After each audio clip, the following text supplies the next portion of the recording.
Thank you for listening to this PodcastOne production. Now available on Apple Podcasts, PodcastOne, Spotify, and anywhere else you get your podcasts. The following program is a PodcastOne.com production. From Hollywood, California, by way of the Broken Skull Ranch, this is the Steve Austin Show. Give me a hell yeah. Hell yeah. Now, here's Steve Austin. A couple of shows ago, I told you guys that it's been about 8 years since I've read a book.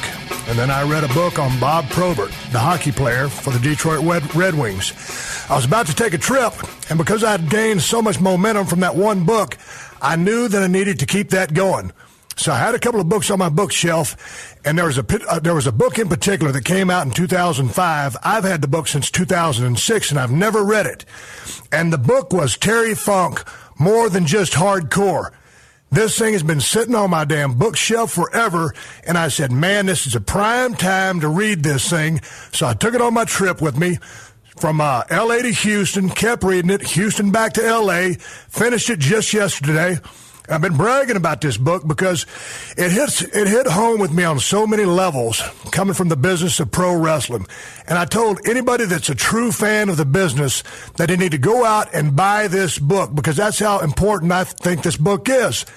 For any of you cats, whether you're a guy or a gal trying to get into the business of professional wrestling, you need to read More Than Just Hardcore, because it's stories about the business. It's what the business is about. It's about the respect for the business, the love for the business.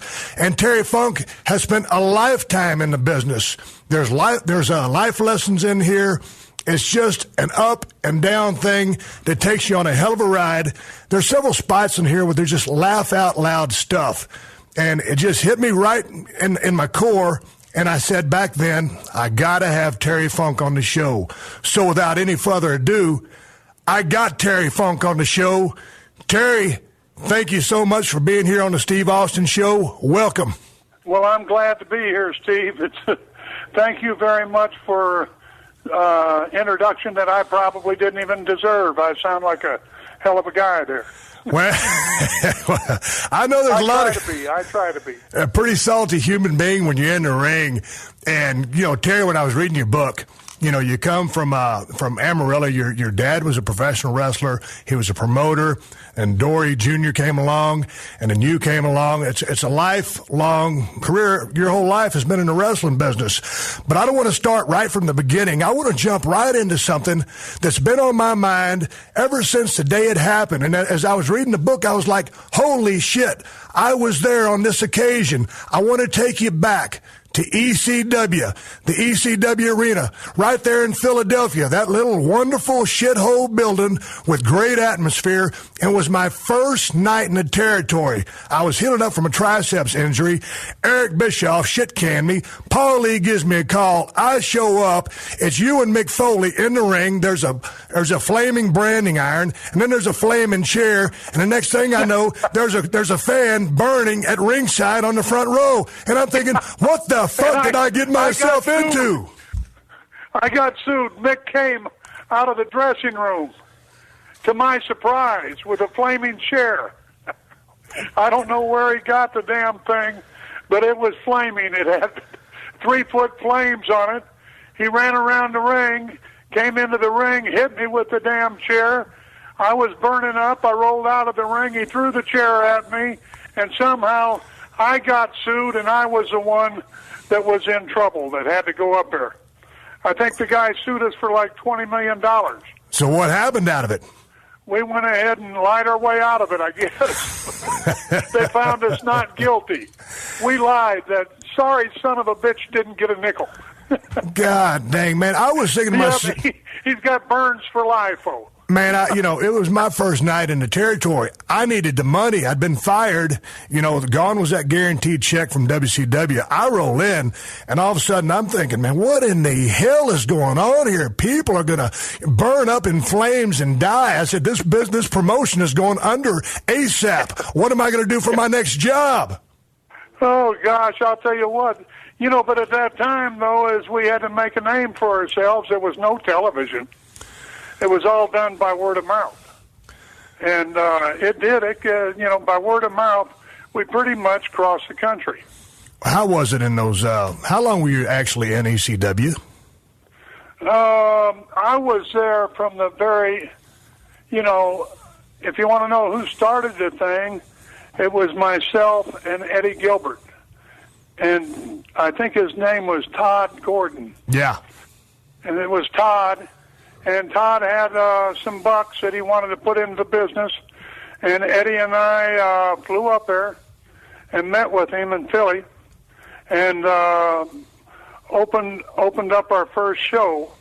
And when we had the first show, there was about 300 people there. But it was better than nothing, And the show absolutely stunk. And I went out there that night and I told them, I said, you people just bear with us, have some patience, and we're going to do a lot better than we did tonight. And sure enough, we did, week after week. And finally it got, extremely popular up in that area. Then Heyman came along, Paul Heyman, and he did a good job, too, did a good job of promotion. So Paul wasn't initially in the mix. It was you, Eddie Gilbert, and Todd Gordon. No.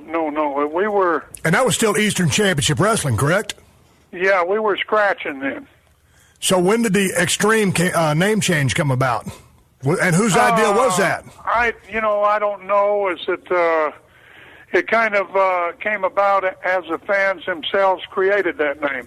Now, you're going to hear some people created it for that, but that's not true. The fans themselves created ECW. They called it Extreme Championship Wrestling. Paul E., or one of the promoters, picked up on the idea of it and went with the ECW, because it was ECW. It was Eastern Championship Wrestling to start with Todd Gordon.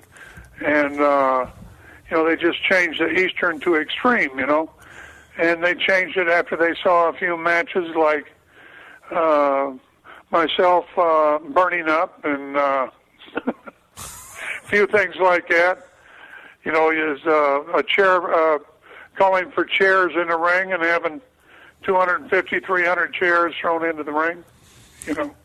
Just some crazy stuff. But it had to be that way. Now, was it that way every week? Was it that way every week? Because I remember y'all got that machine rolling. I was busy on the road doing a different gig, and I didn't have time to catch all the TV. And then I started catching it, but I was catching it I was way a few months behind, and it was absolutely insane. And I mean that as in a good way. There was so much energy, so much enthusiasm. Everybody had their balls on the line, going for it. The promos were coming out of that place were off the charts. The work in the ring, everybody was giving it everything they had.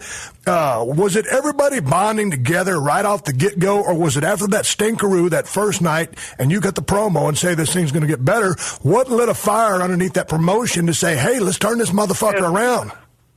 Just by the process of elimination, and the process of elimination was, how do you exist? You better be better than anything else that's on television. And if you can be better and more exciting and more dynamic, well, then you've got a chance.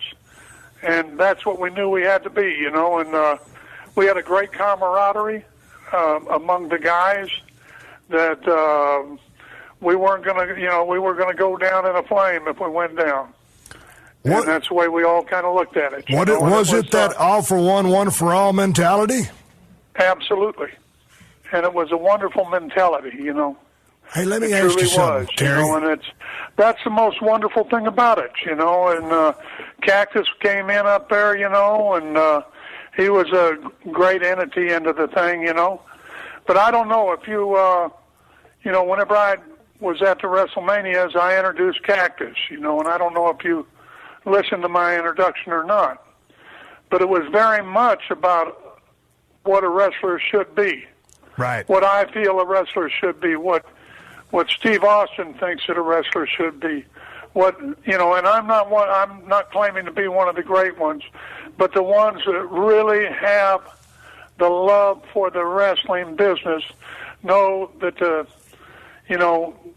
it's the wrestler in the ring is who it's all about, whose face is covered in blood, sweat, dust, and dirt. He's a wrestler that does the best, not only for himself, but for his opponent. And most of all, for you, the fans, that have given up your hard-earned cash to see something special. Let's continue that note there and talking about someone putting it all on the line for the promotion, for the paying customer, for the rest of the locker room. And we're going to talk more with Terry Funk right after this. The Steve Austin Show. The Steve Austin Show.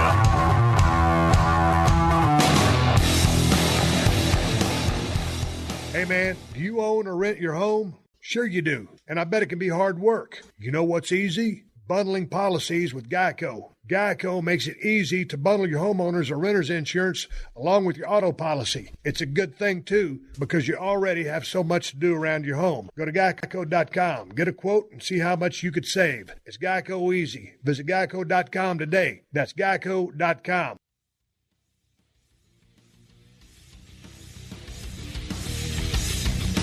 Okay, coming back in, we're talking about Mick Foley and people putting everything on the line, you know, for the fans that are paying that hard-earned money, and for the other guys in the locker room who are trying to further the cause. So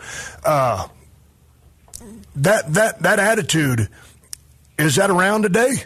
I definitely think it is. It's not among every guy, but it's among most of the guys, you know, and they are handpicking them so much, you know, but it's so hard for an individual to come up anymore, you know. But there are, you know, WWE has got some great guys. Gerald Briscoe does a great job of shaking out the bushes, you know, and he shakes those bushes out there and looks for those guys, and he finds them. And WWE School. And now it's in Orlando, not in Tampa anymore. But they do a great job, too, you know. And we have got, you know, Steve, I've said this before, but what is professional wrestling?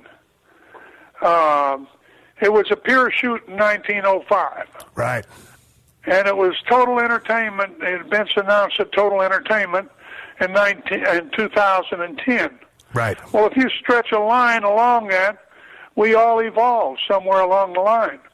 And what we evolved to is what the people wanted us to be, what turned the turnstile. That's what this business is, what the people want it to be, and that's what it always is. It's by their choice what you have in this day and age. It's not by our choice. They dictate to us. And that's the same thing that was happening in ECW. The fans were dictating to the company. They let them know what they wanted to see, and what they were willing to pay for. We gave it to them. You made an interesting note there in talking about the evolution of the business from being a total shoot to a work atmosphere, a work product, and to just being straight up sports entertainment. You know, and then finally Vince goes to the athletic. What's wrong with that? It's great. No. But here's my question. My question is this: in that evolution process, there you were before wrestling had come out of the closet, so to speak, and the business was still protected.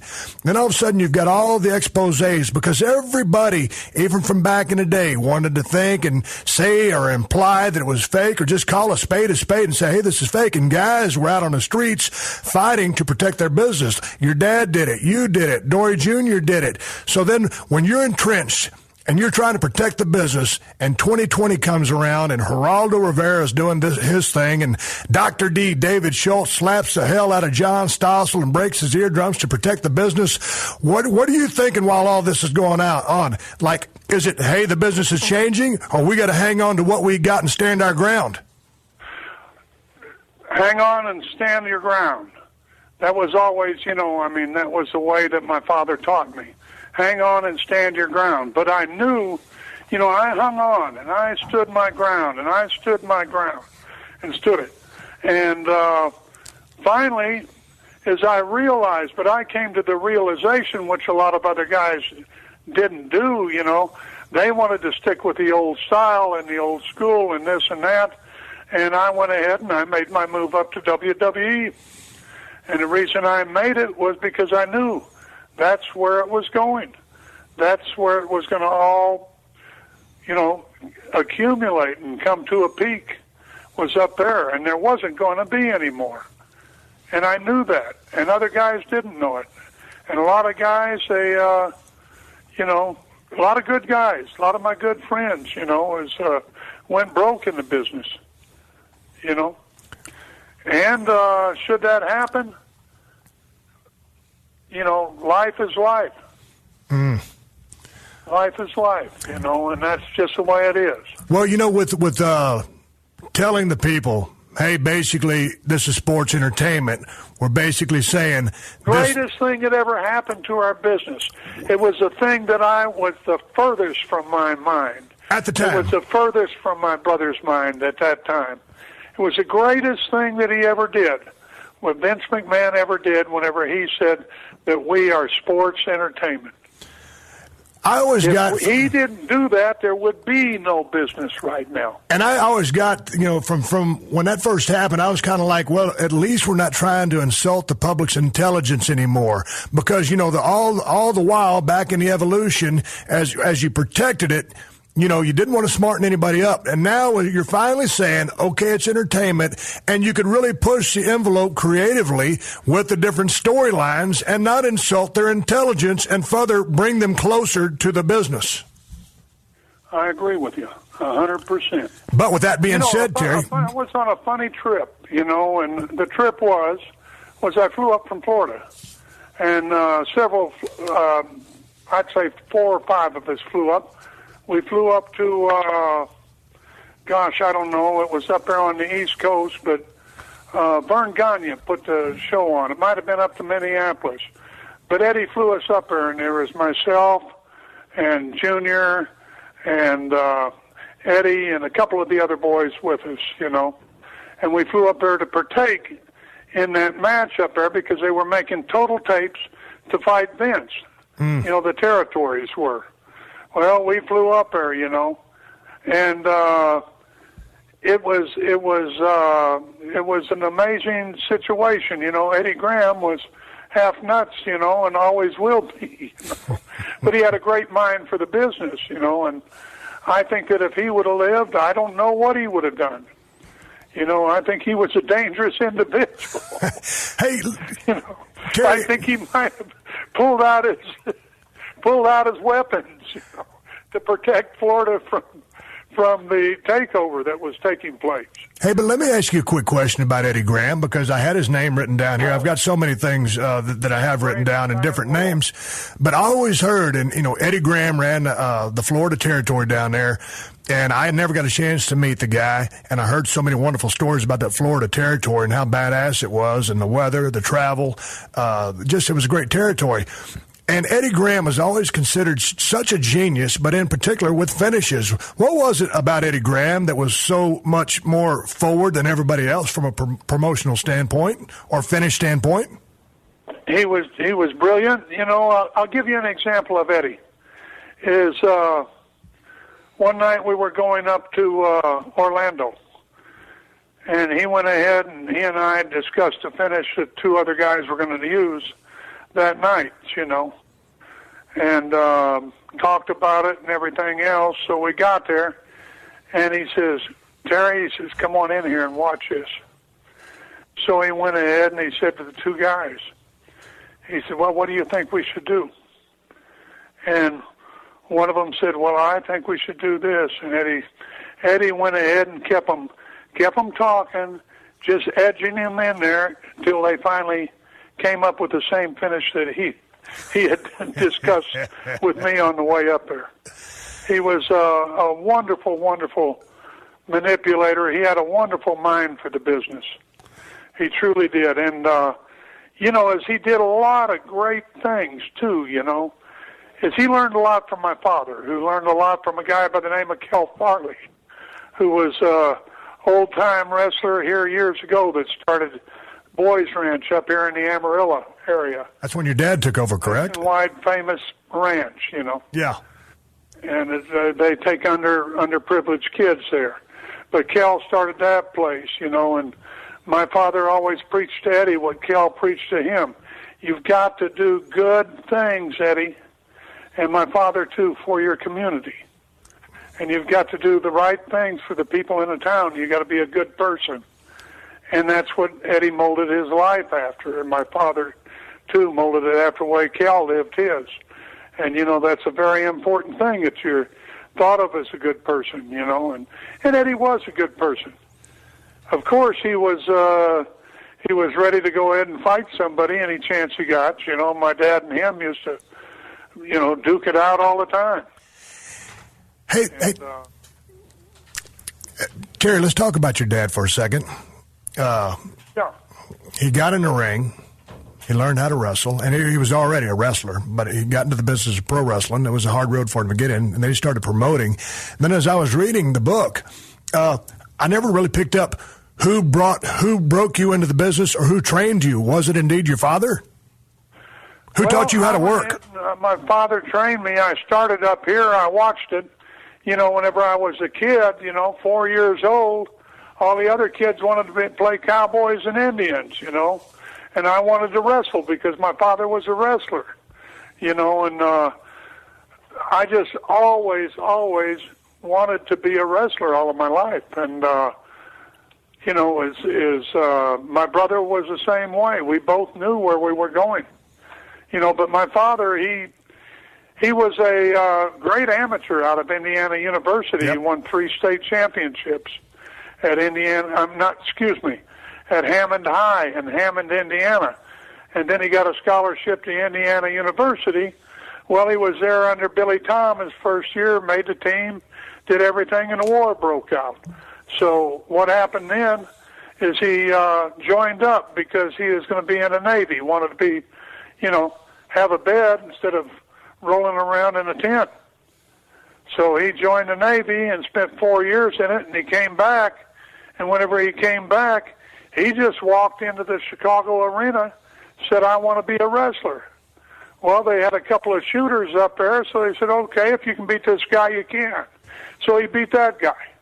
So he came back the next week. They put him in with another guy. He beat that guy. He beat about 5 or 6 of their boys, and they decided to smarten him up. So they smartened him up, So you talk about that kind of heritage that I had in the business, and you wonder why that we thought the way that we did and everything, and we're so set in our ways of staying with, hey, the business is a shoot. Well, it's all of my life at Boys Ranch, and I saw my father go ahead and get guys out on the roof of the school, and there were some trees that were growing up beside it, and guys would knock the business, and he'd say, come on up the roof. They had a mat up there, and he'd beat them up so bad they'd run right off the roof and try to grab the tree limbs. Couldn't reach them, be about 10 or 12 feet to the ground. They were just wanting to get out of there alive. But, I watched all of this stuff, and I watched Eddie do it with Jack and Jerry, and time after time those guys beat up mark after mark after mark after mark, I did the same thing in Amarillo. My brother did the same thing. Beat up people. That's the way you do it. But if you get one that sticks around, well, they get into the thing. And we started so many great guys out of this area. But they had an appreciation and respect for the business. And going back to when your dad went into Chicago, he wanted to get into business. They put him in the ring with a shooter. He whips his ass. Another shooter. He whips his ass. When you say you got 2 shooters in the ring, and these guys are legitimate, real deal skills for anybody who don't know what a shooter is. Someone who can really wrestle, really fight, really do it all. But how far would these guys take it? They put him in the ring. Here comes this new guy, Dory Funk Sr., into that ring with the tried and true shooter. How far, Terry, do they let that go? They let it go all the way. And they let it go ahead and go into matches, and because he was drawing a crowd.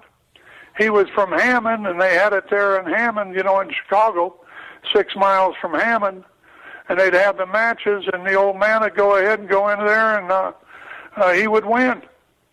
So he won again. He thought he was doing the right thing. So it went for week after week, and what the only thing he could figure out was to make the guys bleed. That's the only way he could get the crowd up.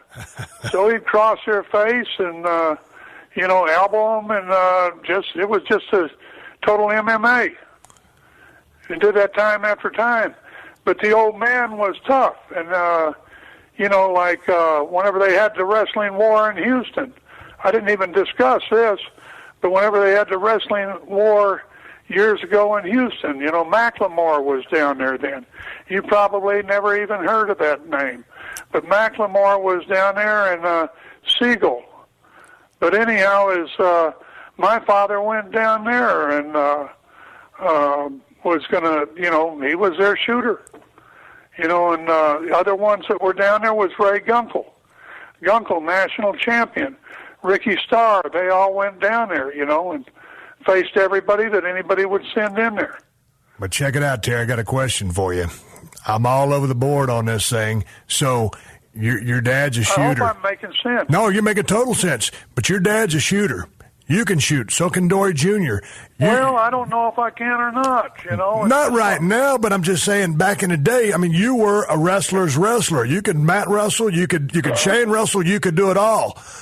So then... That's why, you know, that's one thing is that whenever they would pick a champion, they always wanted one that could handle himself. Absolutely, and I want to get to that. But my point is, and my question, with all these wrestling skills that you, Terry Funk, possess, you start doing moonsaults. I got it on my notes. It says moonsaults. Really? Absolutely. What were you? How do you go from a mat technician, brawler, wrestler extraordinaire to the moonsault? What were you thinking? What was the thought process, man? Bob Armstrong was in the ring at the time. I was wrestling Bob Armstrong down in Tennessee. So I said, Bob, I'm going to come off the top rope on you. I'm going to do a backflip. Oh, I don't know about that, Terry. I said, don't worry about it. I'm going to cover you up with chairs first.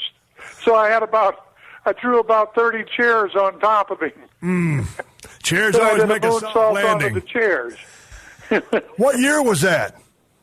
I don't know. I was in my 40s, so. But what possessed you to go up there and tell Bob Armstrong you're going to do a damn jump off the top turnbuckle on him? I'm 40 years old. I got to excite the people. You got to do something. Hell, first time I saw you in the ring, I knew you were going to make it. I knew you was going to make a lot of money, and I went and I talked to you, too. Where was that at? I think it was honestly and seriously up there in Philly. I don't know if you were up there or what, but did you wrestle there for ECW one time? I'd been watching you on Dallas, I think it was. Yeah.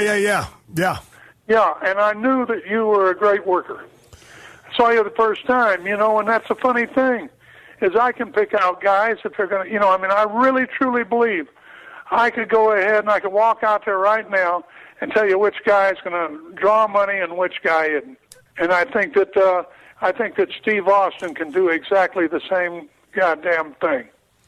Man, I tell you what, I got a pretty lucky break coming into Dallas with Chris Adams. He saw something in me. They sent me to Tennessee. I worked for about 6 months, starved to death, and they brought me back. I remember when I was working for Jerry Jarrett, and he said, okay, Steve, we're fixing to send you back to Dallas. And I told him, I said, you're firing me? He goes, hell no, we're not firing you, Steve. We want to turn you heel and send you back to work with Chris.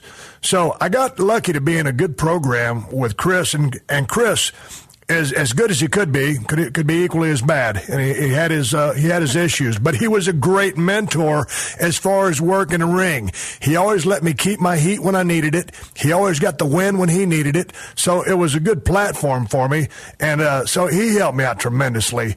But I remember when I was in his school, and this is a story that Mick Foley always tells.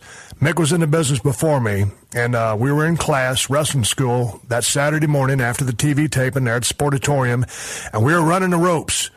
And Mick always says if there was one guy that was going to make it, it was going to be that guy with the long blonde hair, because he just had something. So Mick kind of picked it out early in the day, too. But anyway, enough about the shit about me. I got lucky. I made it. And now let's talk a little bit about Mick Foley. You guys are the best of friends. You've done some absolutely brutal matches together. And when did you first meet Mick? Well, I first met him. We were at a national, let me see. It was NWA from out of Atlanta. And we were down there, it was Dallas Wrestling.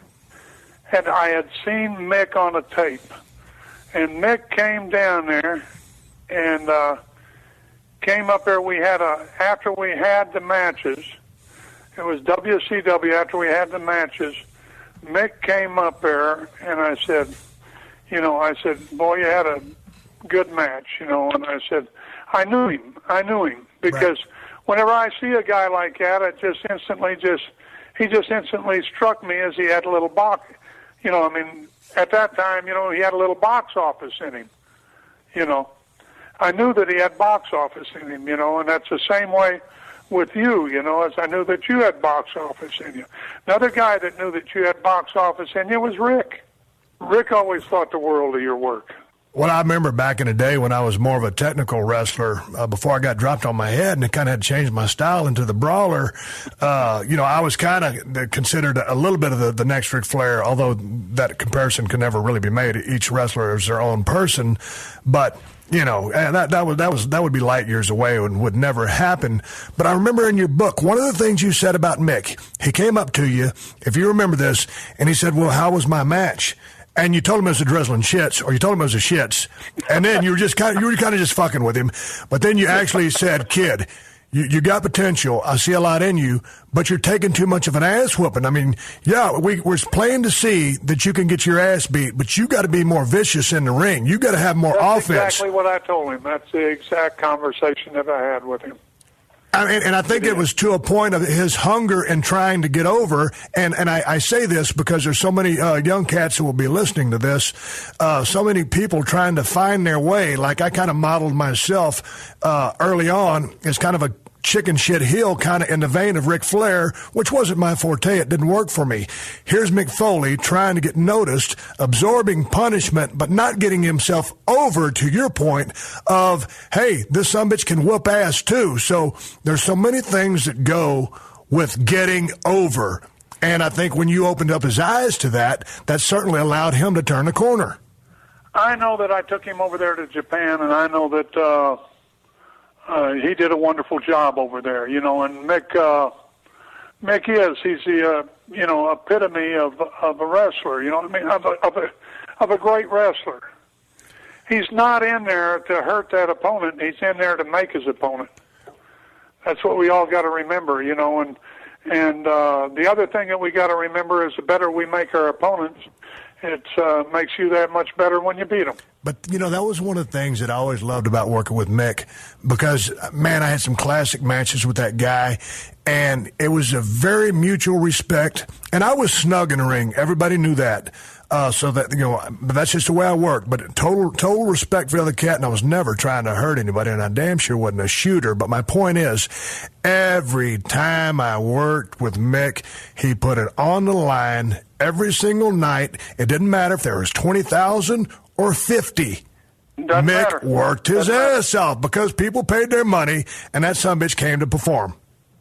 And I think that there truly is a lot of guys that have that feeling in the business, And unfortunately, some of them are at a different level, but they do have that. There's so many guys that have compassion for our profession that are in it right now. And that's the only reason they're in it is for the compassion they have for it, And you run into the assholes too. Yeah, there's there's always assholes in every business. Yeah, there is, and these feelings of hunger and trying to satisfy the crowd, I mean, obviously are not exclusive to you, me, or Mick Foley. They're, to your point, yeah, there's a lot of guys out there like that, but to my point, there's also a lot of cats out there that will sandbag when the house isn't what it is. But you mentioned when you took Mick Foley over to Japan, you spent a lot of time over there. First of all, because. No, I just want to ask you, because there was a lot of guys. You spent a lot of time, Terry, over in Japan. You spent a lot of time in the States. I mean, you were in both systems, entrenched. You were everywhere. But getting over in Japan, it seems to be a little bit different than getting over in the United States. Is there a difference? Because, Dr. Death Steve Williams, as physical and great of a wrestler as he was, in the States, he wasn't over so much. But in Japan, big money. What's the difference? You know, what they had over there was a style that's a very stiff style. And same style I've seen you work that way, Steve. I try to work, I try to be solid and everything else, but they like that stiff style, and they love the wrestling part of it, and Doc could do it, and they love that legitimacy from the past, and Doc had that, It's just like Robinson and so many different guys, that went over there through the years. You're talking about Billy Robinson, right? Yeah. Hey, let me ask you a question about him. Would that guy take some liberties in the ring every now and then? I've always heard he was a little bit of a salty individual. Of course. You're damn right he would. A little bit of a mean streak from what I hear. One of those English goose liberties there. Hey, did you know what his kid's doing? No. Oh, his kid went to West Point, and now he's down there at Pensacola or something like that, and they've made the entire base after him. It's Base Robinson or something like that. Really? Naval, in the Navy, yeah. He's just done wonderfully, and Billy's doing okay too. I want to ask you, and I like to see that whenever some of our guys are doing all right, the older guys. You know what I really worry about, Steve, and I'm not kidding you, and this is a scary thought, and I'm not trying to point the finger at by saying this guy is that way or that guy is that way or anything else. But, as I go to the Cauliflower Alley Club all the time, and I definitely notice that there's some of us that are having problems in older ages, me included, that, I think that the bumps take their toll. The bumps do take their toll.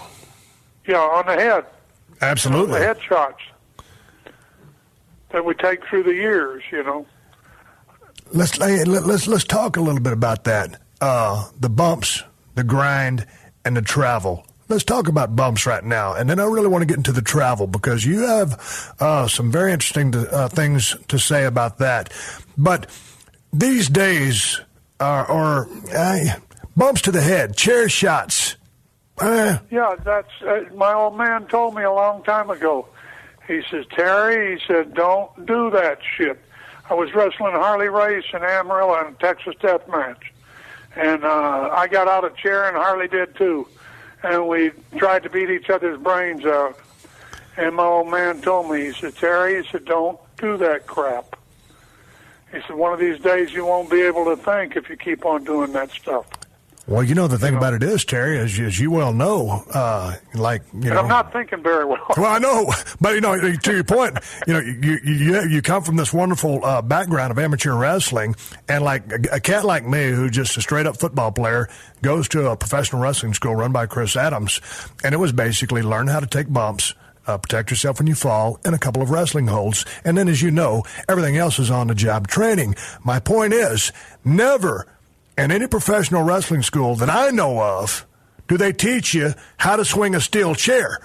So many times you roll into a damn angle, a match, or whatever, your first day in a territory. Oh, you're getting the finish. Bing, bang, boom. You run up with the chair, knock the dog shit out of this guy, do this with that guy. And you're trying to protect the business, but you're trying to protect that guy. But when push comes to shove, you've got to swing that chair, and it's up to them to block it or not block it. So, man, my point is, chair shots hurt like a motherfucker. I was always one of those guys kind of put up my hands if I seen it coming, but man, they can do a lot of damage. Absolutely, and it's, as you look at football too, though, you see those linemen getting on that line, defensive and offensive interior linemen. You don't see many of them doing the, doing the commentary for the NFL, do you? Yeah. You see those quarterbacks, so. Yeah. Oh, yeah. Yeah, they're all over that. The announcers. They hire those guys as announcers. Those linemen, they got them hid somewhere. Oh, no, but can't think. Can't remember their name. It's hard to move around, but with all we're talking about the chair shots and the bumps. I want to go into your first reign as a world champion, NWA world champion, because you traveled so much. But before we do that, and we're talking about these headshots, I'm going to take a little bit of break, and I'm going to come back with Terry Funk, and we're going to talk headaches, hassles, and horse shit on the road to professional wrestling. Be right back. This is the Steve Austin Show.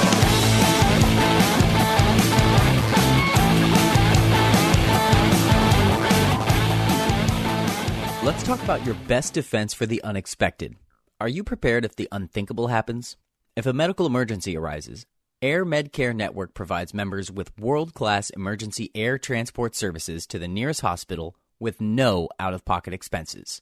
Join today and never pay a dime for your medical flight when flown by an AMCN provider. Insurance doesn't always cover the full cost of a medical emergency, so this is a great way to secure financial peace of mind. Memberships cost as little as $85 a year for your entire household, and right now, as a listener of our show, you'll get up to a $50 Visa or Amazon gift card with the new membership. Visit airmedcarenetwork.com/Steve and use offer code Steve. No matter where you're at in the game of life, an Air Medcare Network membership is the protection no one should live without.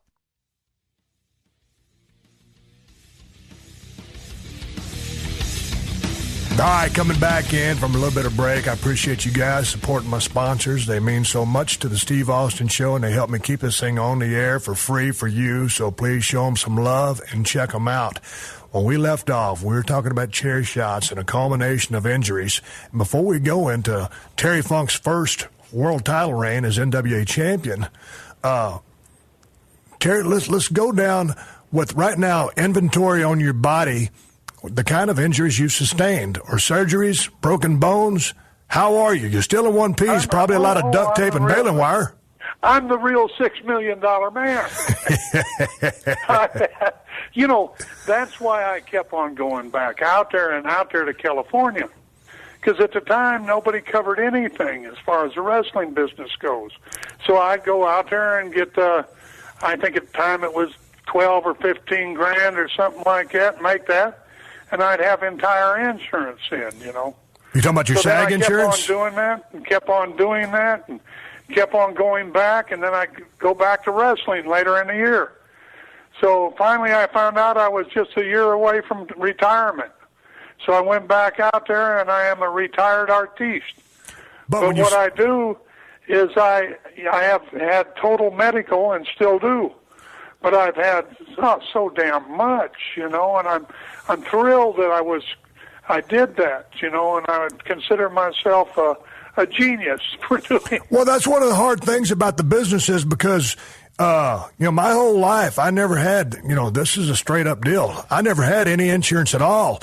And all of a sudden, I finally get the break. Well, you know, when you're in the ring, you figure if you get hurt, the promoter's going to pay for it. So my whole time, you know, when I finally made it up to WWF and now it's WWE, I never had any insurance. Now, when I got screwed up or blew something out in the ring, the WWF paid for it, but I didn't have any kind of benefits, no insurance, and I finally did a movie in 2007 called The Condemned. And I did, well, yeah, but then I didn't do anything in the next year, so it elapsed.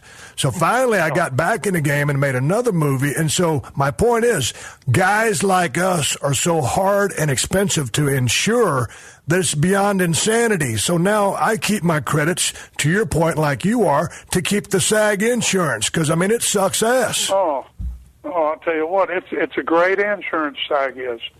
And they go ahead, you know, and I say $6 million man. I've had 2 knees done. I've had elbows done. I've had so many different operations, you know. I had my guts done. I've had this done, that done, you know, on and on and on. And I don't know, you know, plus my whole family is covered. And that's a wonderful thing too, Steve. My family was covered. But nobody could understand why I'd go out there and work out there in California, and I'd go ahead and get above that amount that I had to make that in the year's time, and then I would have the entire year to go wrestle. And my whole family would be covered at that time. You were ahead of your time. You were thinking on your feet for damn sure. Yeah. Yeah, at that time, you know, very important. Hey, I want to cover your first world championship. December 10th, 1975. Jack Briscoe. Right. Now, there's a decision process going on with the commissions, and in particular the NWA commissions, NWA belt. Tell us a little bit about that process, because, it wasn't just like, someone just says, hey, it'd be great if Terry Funk was the champion. Take us through that process. You had, I think it was at the most right around 30 territories. And then you had a board of directors. That's how the champion was determined, was by the board of directors. Right. And it was that was back then in that 70s era. And Sam Mushnick was the president, and then Sam stepped down and Fritz became the president. And at that time, Jack decided, Jack had been hitting that road every day and everything, and it just wore him out, and it did. That's the way it was, because like myself, I did 310 days out of 365, but that's a lot, and it's a lot of going. And I think I'm sure there's some guys in the WWE's probably hitting close to that themselves, right now. I don't know. But 310 was a lot of doggone shots, But anyhow, as Briscoe went ahead and he, the championship wore him out. It wore them all out over a period of years. And he was ready to get out from underneath it. And so who the two finalists were me and Harley. And there was a tie vote on it. And Fritz von Erich went ahead and this is a true story. And my brother and Harley were great friends at that time, And Harley came up through the School of Hard Knocks. Absolutely. You know that? Absolutely did. And as great of a boy and as smart of a guy as I've ever come across. But it came down to the voting, and there were 6 members, I believe it was, and Fritz, if it came down to a tie, he was going to make the deciding vote. Well, it went 3-3. So then it left all of the pressure on to Fritz, and he said, I'd like to have any more comments. And my brother said, my brother has a college education. And because they wanted to represent people like they're somebody, don't misunderstand me, I still don't. But anyhow, what happened at that time is that that was the determining factor, because Fritz wanted somebody with a college education. And that's why I was picked over Harley. And I don't think Harley and my brother have talked since then. Boy, I'll tell you what, I did not know that. And I'll tell you what, is I love them both. Absolutely. And I really do. I love them both. They're both great guys. And that was really, it was a tough deal for me. It wasn't, it's just that, was I worth the trouble to go ahead, or worth the friendship, or? Well, you've been between a rock and a hard place, but if push comes to shove, I'd rather have the belt than not have it. I mean, if I'm in a selection process and my person I'm up against is Harley Race, well, I would rather have it than Harley. But the responsibilities that go with that, Terry, you talked about your travels on the road, and the world champion is a lot different than the other guys. I mean, everybody's beating down the road. It is a grind. It's physical. It's mental, stressful for everybody. But that world champion, many times he's traveling by himself. I mean, because he's going to be in different gigs, booked in different places. One of the things that I read that you used to do when you were passing through Dallas, would you somebody smarten you up to just getting on the tram, which circled the airport, and instead of checking into a hotel room, you would get on the tram and get you 4, 5, 6, 7, 8 hours of sleep. Yeah, that's exactly right. We'd sleep on the tram all the time. That's a pretty thrifty way to save a buck. To save a buck. But let's talk about the travel on the road, because as tough as the travel schedule was as the NWA champion, some years later you would go to the WWF, and you said the travel there was tougher than being the NWA champion a decade earlier. So the road, it seems to you, in your mind, it was the road that brought on the grind, the drugs, and the alcohol. I think it wasn't necessarily the small. Whenever we had all of the promotions, I think that we had less drugs in, and the reason why, and it's a different era, a different time. Of course, it is, But as we would drive as far as we could to a town and back. Right. That's as far as you went, and you were at home with your family every night. Or close to every night. You'd have it 1 or 2 nights out sometimes, but, in a week's time or 2 weeks' time. But basically, you were in a territory where you drove. And that territory, though, what was so wonderful about that is because you had a schoolroom there. And the schoolroom was whenever you'd get into the car. And whenever you got into the car, whenever you were just starting out, you had to get into the back seat.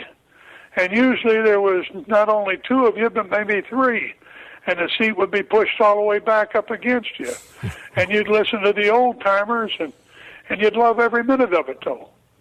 It was a great education.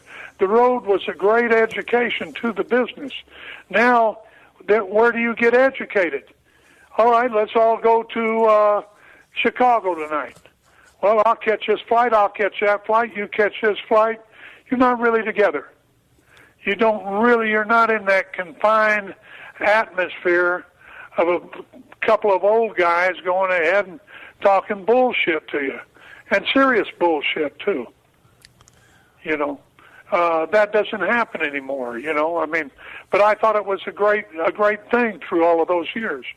And listen, as I understand today how they have to do it, and they're doing a great job. I'm telling you, I watch those boys, and I'll tell you what, they have got better athletes than what we had.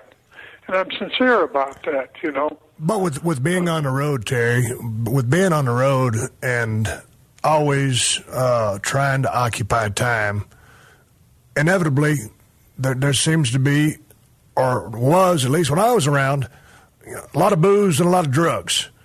Is that exclusive to being on the road, or does that just go with the entertainment business or the sport of professional wrestling? I think it definitely, that's a tough one. The way you put that, I never have really thought about it that much. It was booze when it was booze, and it's the turning loose of them, and with the drugs, drugs is a funny thing. People want to be close to the wrestlers, and they will provide them with drugs. They will provide them with booze or whatever, just to be close to them, And the tough part about it are those individuals, and listen, I've not always been perfect, but for those individuals to go ahead and be on that road by themselves and to say no. Whereas the football players are not on the road by themselves. They're in a plane with 65 of them or 70 of them or however many they've got going, or 120, and they're all together. But they've got trainers, they've got coaches, they've got overseers to watch them that they don't come in too late, this and that. But who looks after those kids? The wrestlers. It's funny we don't thing. have that. Yeah, but even back in the day, and now, obviously things have changed from when you were in the ring, me in the ring, and now these guys today, they've got trainers and doctors flying around with them. It's a whole different system when you and I were around, kind of back in the caveman days. But yeah, it's great. But man, to me, it was just and the things I did, and I was always more hanging with the drinking crowd. But it was a way to pass time.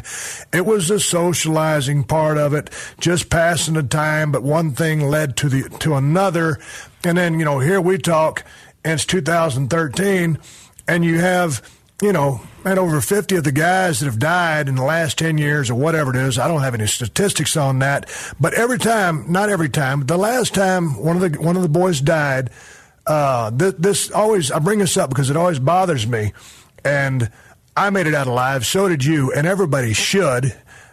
but someone else died, and someone called me up on the phone, and they said, "Guy, how long is this going to go on before Vince does something?"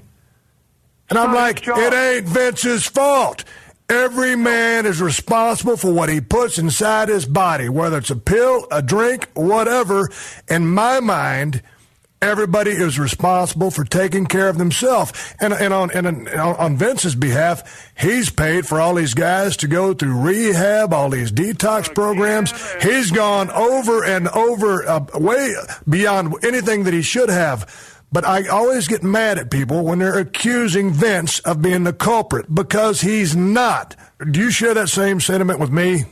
100% so, Steve. It's absolutely absurd to blame someone else, and it's just, you've got too much at stake. You've got the possibility of going ahead in this day and age, the possibility of going ahead and having not just a life, but a wonderful life, and having the majority of it in your later years to go ahead and do what you want to. If you watch your money and do the right thing, You got to watch your money, pay your taxes, not blow your money up your nose like so many have done. And certainly I was never any angel throughout my run. But it's all about, and it kind of goes down this road in your book. It's about accountability and responsibility for your own actions. You got to live up to your end of the deal. You make your shots, you do your job, you take care of your business, and it's all on your back. That's exactly right, Hey, Terry, I've been in the wrestling business, man, not nearly as long as you, and I had a few years, I'll tell you that. Well, I did okay, for a little white guy coming from South Texas, but back in the day, your father, Dory Sr., promoted, he wrestled, and then your father died, and you took over that Amarillo territory, and you, according to your book, you immerse yourself so much into the business and probably working in the ring, booking, running everything, so much that you totally, built up a wall between yourself and your wife, Vicky, and ended up getting a divorce. 100%. She left you. What were you doing? Right. What was it, just on the road working, wrestling, the promotion aspect of it? What was it that just drove the wedge between y'all's relationship? You really want to know? I was obsessed with the business, obsessed with it continuing on, and being better than it was before, that my father passed away. My brother and I both were somewhat obsessed with it, and every day we were on the road, every day we were at meetings, We were running probably 18 towns, and over 15 towns a week, and that's a lot of towns, and we're running to them and wanting to prove to the country and to the, and for our father, is to continue on with the business and keep it going, and has to do that. What was the process? You end up Vicky divorces you. How did you end up getting back together? This is honest God truth. We were only separated about 18 months, We were totally divorced for about 18 months.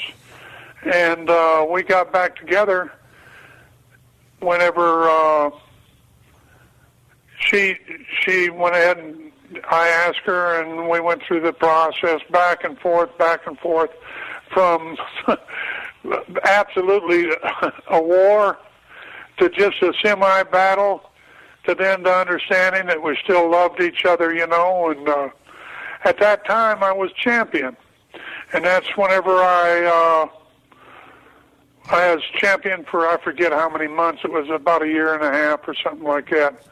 But anyhow, as I went ahead, and she said she wanted to get back together, and I said, okay, I'm getting rid of this belt immediately. And that's what I did, got rid of the darn thing. And did that lift a big weight off your back when you got rid of that belt and you were able to spend more time at home?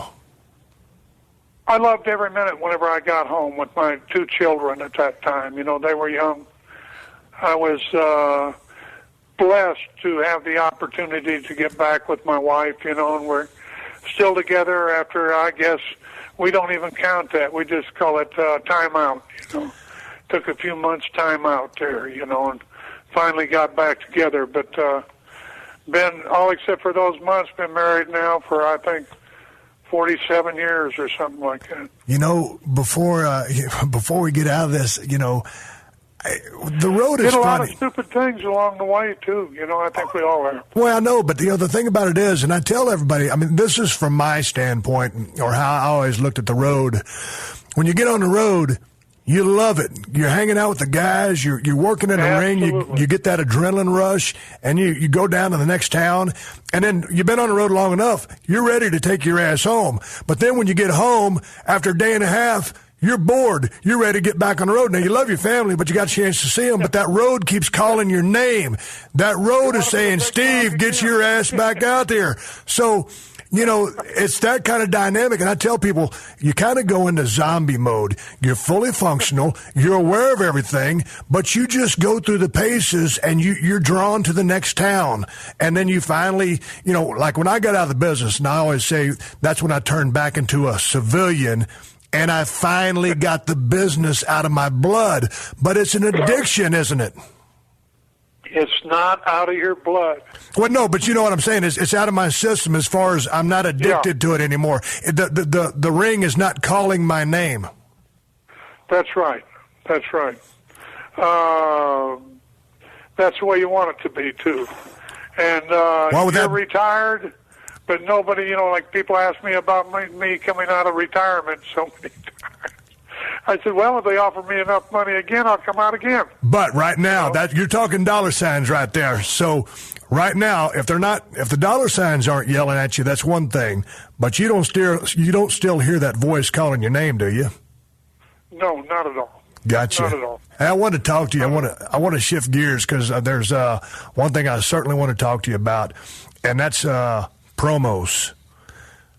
You were one of the all-time great promos, and I've watched you. Saying that. Well, that's the truth. I don't ever say anything unless it's a real deal, unless somebody knows I'm joking around. This is a real deal.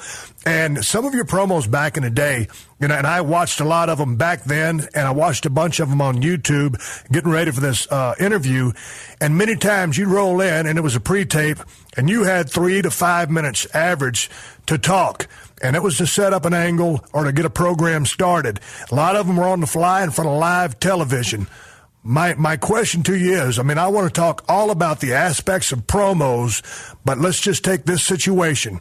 You're coming in, it's a pre-tape promo, and you're gonna get involved with someone in the program, and you've got 3 to 5 minutes. What kind of construction phase of this promo did you go through? How far in advance are you thinking of what you're trying to put together and the message that you wanted to convey?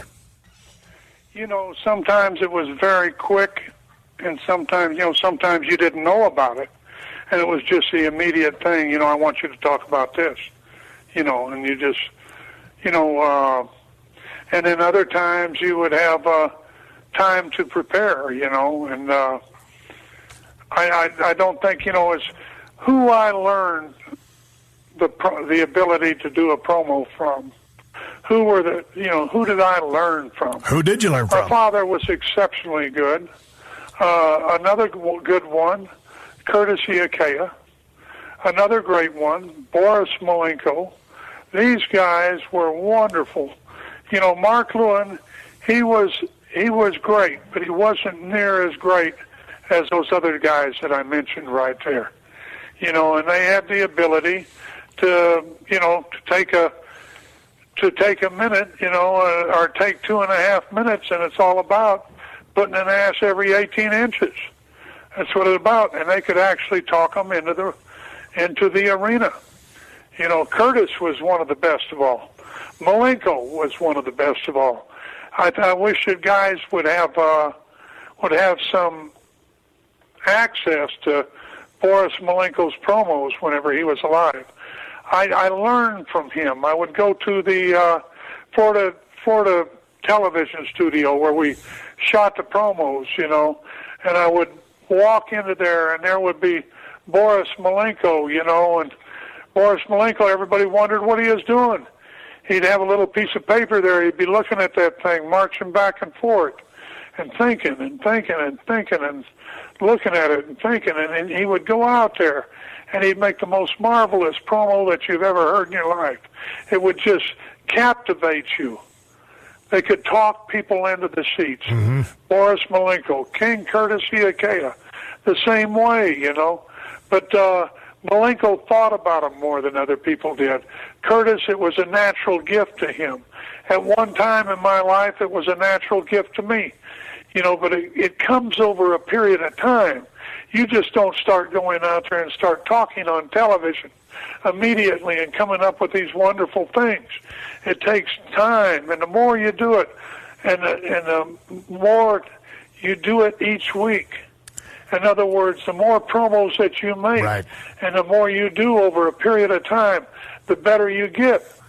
But to me, what always was the most important thing of a promo to me, content pacing, was conviction. You better believe that motherfucker that you're saying, and if you believe it, you can, and it all depends on a lot of things, but you have to have the conviction in order to sell tickets. You can go out there and flap your gums 1,000,000 miles an hour or talk as slow as you want, but if someone looks in your eyes and they know that you don't mean that it's not coming from your hearts, it's not coming from your guts, and you don't feel it, it's going to be a long day at the office when it comes time to selling some tickets. I agree with you, but that's what it's about, is taking that time and making use of it. And that's the difference between your wrestlers and your great ones.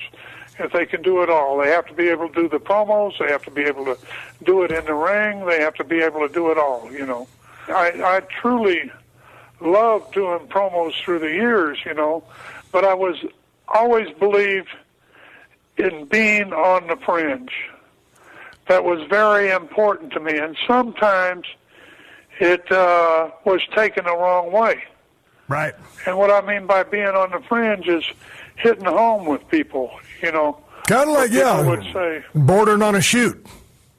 Yeah, bordering on a shoot, bordering on something that they know, that the fans know, hey, he does not like what he's saying. This is not just normal. He doesn't like it, and the guy doesn't like it, but he has to address it, and I think that really is a defining point in promos, I think you have to be on the fringe. I think you have to be right on the edge, and that edge can sometimes, and I had it happen to me through the years. Don't want to say with who, but several guys, they go ahead and they'd actually get PO'd at me because of what I said on the promo. There's a couple of those guys in the book, but in delivering that knife edge promo, there is those creative spots for the response, and it's up to the recipient of that promo to find that opening and boom, dagger right back to further the box office draw of that match. Correct? Correct. You're 100%. You got it. That's it. There's no use in getting mad about it. Now, don't get me wrong. If someone just does a total shoot and it exposes something you didn't want to expose, well, that's the wrong kind of promo. But I'm talking like you, almost, straight up, kind of on a shoot side, but still in the vein of trying to draw money. And we both know the difference. But it's up to that other side to say, oh, all right, motherfucker. Well, I got this for you. And that's where the good magic starts happening. That's when the magic starts happening, and he damn sure does. And I don't care what he says about me because it's putting an ass every 18 inches. Hey, and drawing great money, and you work with so many guys and so many classic matches, but just because I was on YouTube and, back in those NWA days, and you and Ric Flair and Dusty worked so much together, and Dusty and Rick had so many matches, and you got a chance to work with both of them.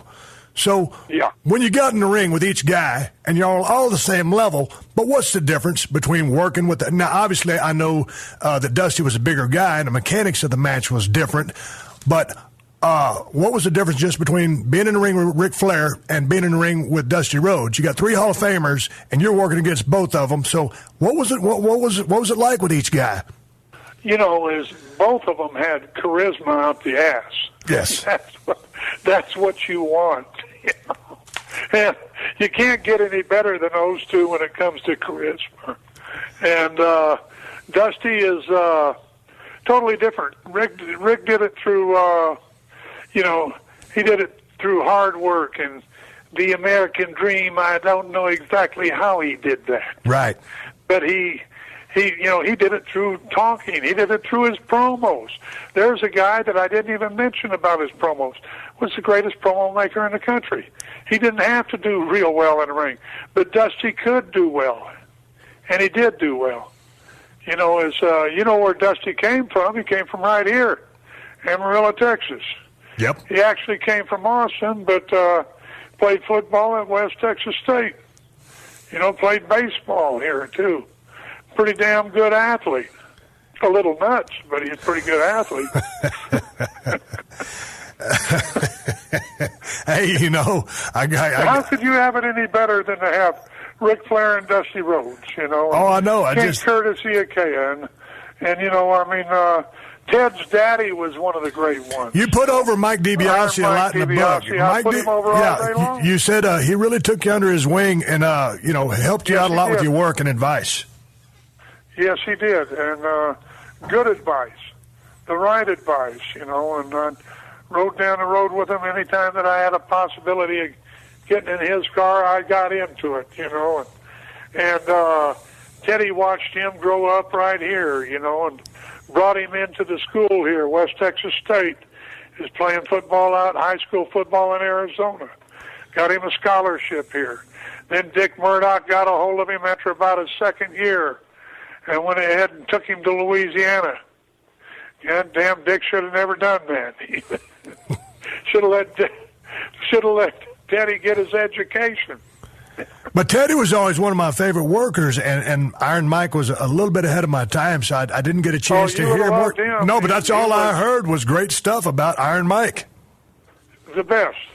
Also was a great amateur, 2 or 3 times national champion. Hey, I've been saying all these good things to you and all these good things about you because they're all true. But Here comes the ringer. I'm about to cuss you like a dog. I'm not going to cuss you. Here's a question. This is straight up. Did you guys invent the triangle match in ECW, which turned into the triple threat match in WWE? Hell, I invented all of those. I know. That's what I'm mad about. I hate if there's one thing I can't stand, it's a triple threat match. And I read in your book that you invented the son of a bitch. Yeah. What about the ladder matches? Oh, I had a ladder match one time with Vince and Shane, and we were using like those little 3-foot ladders because I'm damn near crippled. It was the most embarrassing pay-per-view I've ever been in. You know, the triple threats, Terry, now y'all turned those into a fine art. And there's so many different ways to buy the creative time that you need so that you can always kind of, get rid of the third wheel and 2 guys can work and then that other guy rotates in. You know how you go, but it's just so much going on there. And I read that one match that it was, it was you, Shane, and Sabu, and y'all pretty much working on a fishbone and called it all in the ring. That was the first one. Yeah, and you just basically called it in the ring and maybe had a fishbone for a map. And it turned out magic. But, some of those, if they're not detailed, and that's the way I hate to work with too many details that you have to ingrain in your memory. And, from back in the day when you just called everything in the ring and getting rid of that other guy. That's all we ever did. They're a pain in the ass, Terry. I'm not happy about the triangle match, brother. You still aren't happy about it. I'm not even in the goddamn business anymore. Okay, we went back to ECW. I've also got this written down right here. I had to get, I've seen some of the stuff where your wife and your daughters have seen you work and, all through the days. And then all of a sudden you're doing all the hardcore stuff. What are they thinking when they're watching you do this crazy stuff? Because, I mean, I know it's all calculated risk. You know what you're doing. You're a brave son of a bitch. Put yourself in their shoes. What are they thinking?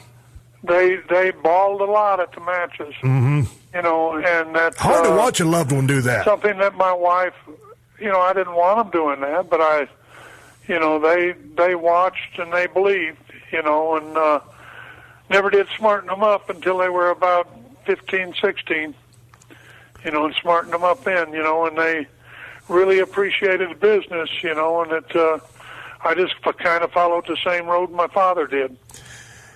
You know, his way he smartened me up, you know, I was afraid, you know, I was smart, but I was afraid to say anything, like my face slapped or something. Yeah, you know, the hardcore stuff there in ECW, and then the stuff I read about you and Mick Foley doing over in Japan, barbed wire, explosions, thumbtacks, total brutality. I mean, you guys are literally, you're working, but you're taking a shit pile of punishment just from the elements designed into that thing. You're getting burned, and then you get on a flight after you patched yourself up or maybe went and saw a doctor, second, third degree burns. Man. Well, you know, Steve is at the time was willing to do it because at the time I was making exceptional money over there. Right, gotcha. And there were, at the time, we had no TV in that group that was there. It was just an independent group. But at that time, we drew 44,000 people. God damn. So that wasn't a bad deal, you know, and I didn't get paid enough, but I got paid a lot. And what I could do at the time was go over there for maybe 4 tours of 3 weeks apiece, you know, 12 weeks in a year, 16 weeks in a year, and make great money and come back home and, you know, just kind of the reverse wetback. You know, like those Mexicans come up here and go to work and go back home. Live good. I was going to Japan, going to work, coming back home and having a lot of time off. You know, and I'll tell you what, you guys were hitting the pavement every day up there in New York. I mean, you guys bust your ass for your money. And I know because I'd been there before, you know, and it's a rough road to hoe up there, and it's a lot of work. But I was just trying to figure out again, you know, the easiest way to support my family well and make it to where life's fun, you know. Keep it fun. Try to, at least, you know. You got to keep it fun, and it's a grind, and, you know. It is a grind. But once you get into business, you remember there used to be that old saying. There used to be this old saying, and I heard this when I was in USWA. It was always this one. You get into business to get out of the business. Meaning, you know, you go in, make a bunch of money, and then get out while you're still sane and you have your health. Bullshit. That doesn't happen. No one wants to get out of the goddamn business. But, you know, it's a love for the... And it's really... And we all say, we want more. It's not we want more. We want more. Yeah, we want more. Not money. We want to work more. You know, you can't... Get in the ring again. But you know what, Terry? And I think we're going to be on the same page with this. You're doing it because it's your job, and you love your job, and you're lucky to be doing it because it don't feel like a job, man. I mean, anytime you can go out there and entertain a mass of people, regardless of the number, and have that adrenaline rush, and there's a guy across the ring with you and a referee in there working that thing and telling that story, it is an absolute ball. But it's great. It's wonderful. But you love what you're able to take, the ride that you're able to take those people on, and the story that they get involved in and live vicariously through the angles and everything. They mean everything to the business because it's money, but it's the fans too. And I know that you love your fans, and you've always been, every time I've ever seen you, humble as hell, and I've never seen you with a big head. But you have such a relationship with your fans. You mentioned John over there in Philly. Remember John in ECW days? Absolutely, yeah. And I still remember John. And he was the guy with the white dog, right? You bet he was. Man, the guy in a wheelchair. Always there at the matches. He was just the biggest fan in the world. Had that beautiful white dog. And then you talk about old Mo always giving you rides in Philly. I remember Mo. She called yesterday. Oh, man, I can't remember what she was driving back in the day. But, man, she was so helpful. It was a shuttle system, taking guys back and forth to the airport. I know they weren't making any money, but I know you enjoy, I guess the point I'm trying to make, you enjoy your relationship with the fans. I really do. And I really appreciate them for, I'm the one guy that knows that, hey, the only reason I'm living the way I'm living right now is because of the fans. And do I have time for them? And yeah, I do. Whenever I'm a good guy, by golly, I got time for them. I don't care where it is. They are the reason that I am sitting here looking out this window right now at this water and this lake. It's beautiful, and able to go ahead and be in a rocking chair and rock back and let a few farts. And it's not a bad life, is it? Well, the reason I'm living that is because of the Mo's of this world and the fans of this world. It's been a wonderful 90 minutes with Terry Funk, one of my all-time favorites. 10. I know, and I know it's going to be easy talking to you. And I was doing, I made sure I finished the last few pages of the book. Again, the book, and I suggest that everybody who's a wrestling fan go get this book. It's been out since 2005. I just read it. It's called Terry Funk, More Than Just Hardcore. It's just the history of the business, the passion of the business, and what goes on the road, and a little bit of the insight without exposing everything, and David Copperfield showing you his magic tricks. It's a great explanation into the inner workings of the business. And before I say goodbye, Terry, with everything said and we've talked about today, I'd love to have you on again, but is there anything you regret doing your entire time in the business? Jumping off something you shouldn't have, blown something up, or you just leave it all as it was? I would leave everything as it was. I wish that I would have had more time with my father. Mm-hmm. That's one of the things, regret, don't regret a thing. I think one time Cactus and I were wrestling you. I think it was, and somebody else had the opportunity in the ring to be in the ring with you, and the only thing that I regret is that we didn't get to beat you guys. Beat us. You son of a bitch. I would have loved to beat you one time, Steve Austin. Then I would have really bragged about you. I'd have said that you were the best. You were better than Lou Thez. Oh, Jesus if Christ. I would have gotten to go over you one time.